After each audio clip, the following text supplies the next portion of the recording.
When you find yourself dealing with a woman who seems to be playing emotional games, the first instinct is often frustration, confusion, or even self-doubt.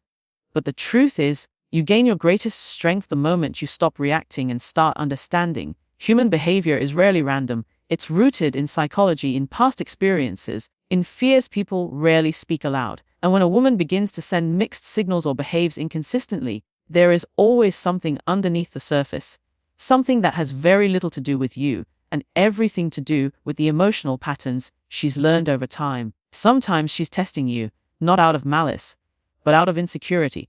She wants to see if you'll chase, if you're easily shaken, if your interest is real. Sometimes she's struggling with the need for control, something she learned in moments of her life where control was the only thing keeping her safe. And other times, she may be operating from fear, a fear of vulnerability, a fear of being hurt, or even a fear of her own feelings. So instead of meeting her behavior with irritation, meet it with awareness. Awareness puts you in the driver's seat. It turns what feels like chaos into something you can understand and navigate with calm clarity. When you step back and look at her behavior with a wider lens, you stop personalizing her actions. You begin to see that the game isn't really about you. It's about her relationship with herself, her need for validation, her unspoken doubts, her desire to feel chosen without having to expose her own heart. And once you see that, once you recognize that her behavior is simply a reflection of who she is and not a commentary on your worth, everything changes. You become less reactive. You become more grounded. You protect your peace before you protect her perception of you. Understanding her motivations doesn't mean you excuse disrespect. It doesn't mean you tolerate emotional manipulation. It means you gather information. You observe patterns. You watch how she communicates, how she retreats, how she responds to your presence. And in doing so, you learn how to engage or disengage with intention, not impulse. You learn to respond with wisdom instead of woundedness. Because the moment you understand someone's psychological blueprint, you remove the element of surprise. Games only work when you can't see the strategy. But when you understand what drives her, the power shifts back to you. You stop dancing to her rhythm and start moving to your own. You stop reacting to her tests and begin setting the tone. And that shift, quiet, internal, deeply intentional, is ultimately what protects your heart and preserves your dignity. So before you try to outsmart any game, start by understanding the player, not to judge her, but to stay grounded in your own clarity. When you understand the why, you automatically master the how. And that awareness is the beginning of real strength. When a woman plays emotional games, the real battlefield isn't the words she chooses or the actions she takes. It's the quiet space inside you where your reactions are born. And this is where most men lose their power without even realizing it. They hand over their emotional control the moment they respond impulsively, the moment they allow confusion, frustration, or desire to dictate their behavior. But the truth is, emotional control isn't about suppressing your feelings. It's about choosing how you show up in the moment. It's about understanding that your response is the one thing she cannot manipulate unless you give her permission. There is a kind of strength that doesn't shout, doesn't chase, doesn't beg to be understood. It is the strength of a man who knows himself well enough to pause before he reacts, who understands that his emotions are signals, not commands. When you can observe your feelings without being ruled by them, you immediately place yourself in a position of advantage. Because emotional games are designed to provoke you, to make you question your place, your value, your security. The more you react, the deeper you sink into the dynamic she controls. But the less you react, the more she is forced to confront her own intentions and insecurities. Women, like anyone, read energy before they listen to words. If your energy is scattered, anxious, or easily shaken, she will sense it instantly. But when your energy is calm, grounded, steady, when you hold your center even when she pulls away or pushes too hard, it disrupts the pattern she expects. Emotional control becomes your quiet power. It communicates confidence without a single word. It sends a clear message: I choose how I move, I choose what I feel, I choose what I give my energy to. And something fascinating happens when you develop this level of self-command. The entire dynamic shifts. She stops focusing on how to influence you and starts noticing the strength you're embodying. She begins to see you not as someone she can push or pull at will, but as someone who stands firmly in who he is. A man who doesn't need validation to behave with dignity. A man who doesn't change his emotional temperature based on someone else's mood. This isn't indifference. It's mastery. It's the kind of presence that makes people adjust themselves, not the kind that bends to meet others where they are. Emotional control doesn't guarantee that she'll stop playing games, but it guarantees that her games won't affect your peace. And once she realizes she cannot throw you off balance, she either meets you with sincerity or exits your life. Either outcome is clarity. Either outcome protects your heart. So if you want to outsmart emotional games, start by mastering your inner world, because the man who stays calm when others expect him to break is the man who holds all the power. And that kind of power, the kind built from discipline, self-awareness, and emotional wisdom, is the power that can never be taken from you. When we talk about boundaries, most people think of them as walls, rigid, harsh, something that pushes others away. But real boundaries are not walls, they are doors. They open for what aligns with your peace, and they close to what threatens it. And when you are dealing with someone who plays emotional games, those doors become essential. Because games only thrive in spaces where expectations are unclear, where tolerance is unlimited, and where your desire to be liked outweighs your desire to be respected. A boundary is simply you saying, "This is who I am, and this is what I will not participate in."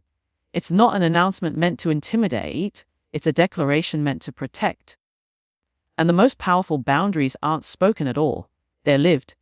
They're expressed through what you entertain, what you respond to, what you walk toward, and what you quietly walk away from. You teach people how to treat you by what you allow, and a woman who plays games will immediately recognize when she's dealing with a man who refuses to be pulled into emotional chaos. When you set standards for communication, consistency, and respect, you shine a light on everything that falls short. And sometimes that light makes people uncomfortable. Sometimes it exposes the parts of their behavior they hoped you wouldn't notice. But you cannot lower your standards to make someone more comfortable with their own imbalance. Boundaries exist so you don't abandon yourself while trying to hold on to someone else. And here's something most people don't realize. Boundaries don't push the right people away. They filter the wrong ones out. A woman who is genuine, emotionally mature, and clear in her intentions will see your boundaries as a sign of strength. She will adjust, she will meet you. She will elevate her behavior because she recognizes that your expectations come from self-respect. But a woman who relies on manipulation, inconsistency, or emotional pressure will resist those boundaries because they disrupt her pattern, they remove her advantage. They eliminate the parts of the dynamic she used to control you. Setting boundaries isn't you trying to change her, it's you choosing not to be changed by her. It's you holding onto your emotional balance even when someone else hopes you will lose it. And sometimes the boundary you set will be silence. Sometimes it will be distance. Sometimes it will be the courage to walk away from a situation you once hoped would work. Boundaries require bravery because they demand that you value yourself enough to enforce the lines you draw. But the beautiful thing about having strong boundaries is that they liberate you. They give you clarity, they give you peace, and they give you power. You no longer feel confused about where you stand because you decide where you stand. You're no longer waiting for someone to validate your worth because your boundaries reflect that your worth is already non-negotiable. So if you truly want to outsmart the games, don't try to match her moves. Stand firm in your standards, because the moment you honor your boundaries, you stop playing. And that's when the game finally ends. There comes a moment in every man's journey where he realizes that the greatest shift doesn't happen when someone else finally changes. It happens when he changes the way he sees himself. And when you're dealing with a woman who plays emotional games, that shift is everything. Because the dynamic only holds power when you place her at the center of your emotional world. The moment you reclaim that center, everything begins to realign. You stop chasing clarity from someone who thrives on confusion. You stop waiting for validation from someone who hasn't yet figured out her own. You step into a version of yourself that is not moved by temporary attention or shaken by temporary withdrawal. Prioritizing yourself is not selfish, it's self-preservation. It's recognizing that your identity cannot be rooted in how someone treats you on their best day or how they challenge you on their worst. When you put your purpose, your growth, and your emotional well-being first, you're not abandoning the relationship. You're refusing to abandon yourself. And in that refusal, you become the prize. Not because you make her chase, not because you withhold affection, but because you embody a kind of grounded confidence that cannot be swayed by superficial games. A man becomes the prize when he knows his value, not in theory but in practice. When he stops over giving to prove his worth. When he stops negotiating with behaviors that disturb his peace. When he invests in his goals, nurtures his mind, builds his character, and honors the vision he holds for his life. This kind of self-prioritization creates a presence that feels different. It feels steady. It feels intentional. It feels like a man who understands that love should complement your life, not consume it. And something remarkable happens when you operate from this place of self-respect. The dynamic with her changes, not because you're manipulating it, but because you're elevating yourself. She senses that you are no longer willing to be pulled into emotional tug-of-war.